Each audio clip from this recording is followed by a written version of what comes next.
Hello 6th grade math teachers, this is Roger Vance, secondary math guy for Caddo Schools, and welcome to the video version of our recent collaborative meeting entitled Conceptual Understanding Related to Upcoming Curriculum Topics. The session was held on January 21st, 2016 in the Professional Development Center seminar room. We had 14 participants from 10 different schools, and it was a great time of discussion and sharing. After some introductions and a look at the agenda, we started off with the discussion of this year's state assessment. If you received this video by email, the state assessment guide and park evidence statements were attached. If you found this video on our caddomath.org website, you probably noticed these documents and all others related to the video posted alongside the video file. These assessment documents are very important and are not overwhelmingly long, so I strongly encourage every Caddo teacher to take the time to at least skim through them and familiarize yourself with the information. This could lead you to change the way you teach some of the content to your students. The next document we looked at was the latest draft of the Louisiana Standards, the new Louisiana Standards for 2016-17. You may not have heard about these yet, so in case you haven't, they're there. The draft is supposed to be approved as of the making of this video, so by the time you receive this video, it may be in its final state. But at the time of this meeting, these had just been released a couple of days prior to our meeting, and it was interesting to see how similar they are to what we have used for the past few years since our state GLEs were replaced. There are minor differences in wording, very few. And the classification symbols, or the system of classification, looks more like our old GLEs than Common Core. But this will not be much of a shift in what we have been working with for the past few years. So don't expect a major change to come because the new standards are coming through. Next, we moved on to what I thought was the most exciting part of the meeting. We looked at a revised version of the scope and sequence. That wasn't actually the most exciting part, but that was the beginning of it. The order of things is the same in this revised version of the scope and sequence, but the document was originally developed around 2 phases of testing. If you recall, the test last year was 2 phases, I think one in March and one in April, and that was the schedule at the beginning of this school year. That was the schedule for testing that we had. But sometime in November, we found out that there would only be 1 phase of testing, and that's going to be the week of April 25th. So we took out the week designated as phase 1, and then we shifted the content based on that. And as you can see, we didn't go back to the beginning of the school year, but we started with the current time frame at this meeting. We didn't go back and look at everything prior to. Here you see week 28, which would be March 14th through 18th. This is when phase 1 of the state testing was originally scheduled. Now, that's a regular teaching week, and all content from this point was moved back a week. So hopefully that makes sense. Now, as you see what was phase 2 of testing, April 25th to 29th, this is now the only week of scheduled testing in the spring. So this gives us a bit more breathing room, which is really helpful since most teachers at this meeting admitted to being at least a couple of weeks behind on the pacing guide. And we're going to begin working on that revision for the pacing guide in the coming months. Hopefully before summer we can have something in your hands. Stand by for an email because I'll be asking for some help on that process, and hopefully you can come and help us be a part of that and do a great job of setting out a really relevant, meaningful scope and sequence. So based on all that, here are the chapters that most teachers had left to cover from that date, January 21st, when we met. Just like we did at the original meeting, now would be a good time for you to pause this video, get out a pencil and paper, take a look at these chapter titles, and jot down some common struggles within these chapters that you always seem to have.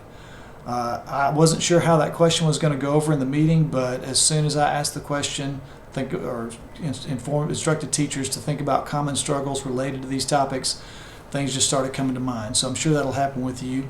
And then after you've had a chance to make your list, then start the video back, and I'll discuss a couple of things that we discussed in the meeting.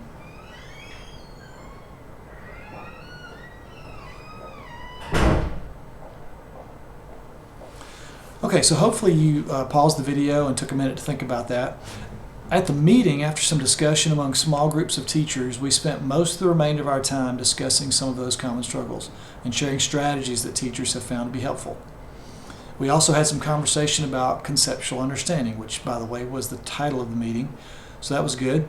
One topic that came up was solving equations, for example. So we looked at the connection between solving two-step equations and order of operations. And we tried to show connections between current content in 6th grade math related to content from prior grades, early elementary and later elementary grades. So this was one example of the kind of discussions we need to be having as often as possible. We learned so much from each other.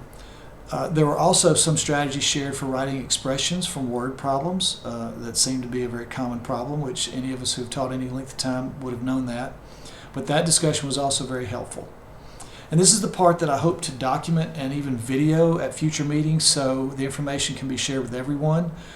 In this video, unfortunately, you're just getting kind of a glimpse, an overview. But we are planning future collaborative meetings, and we hope to have some where you come prepared to demonstrate some successful strategies in more detail. And then the idea is that long term we could build a video library labeled by topic, and this would be a great place to turn when you need help preparing for an upcoming lesson. So the feedback from this session included things like a teacher saying helpful activities and information to add to my lessons. One teacher said great testing information. One teacher said, I'm glad I'm not alone in being behind on the pacing guide. Maybe that's you. It's nice to know that someone else is out there having the same struggles and that we're not alone in our struggle. Sometimes just knowing that you're not alone in the battle to help your kids be successful is a great encouragement. This was something that made me feel like it was worthwhile to have these meetings. But there were also comments from teachers on the evaluation, such as someone said, please provide samples of the problems we discussed. Just kind of alluded to that a minute ago. One teacher said if there were some specific ideas for upcoming topics already prepared, it may have helped. Again, so noted. And then one teacher said once in 9 weeks, have more meetings to be able to provide ideas for upcoming topics. So the feedback I got from the evaluation forums was very positive, and many teachers expressed an interest in making this a common occurrence.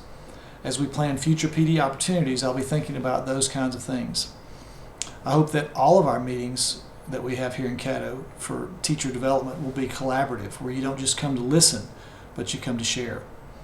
We have great 6th grade math teachers, just like you, all across Caddo, and I get excited to think about what will happen when we begin to work together on a consistent basis.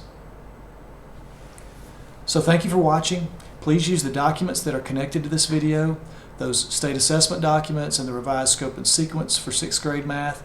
And be sure to check out the latest draft of the new state standards, particularly when you begin to plan for next year.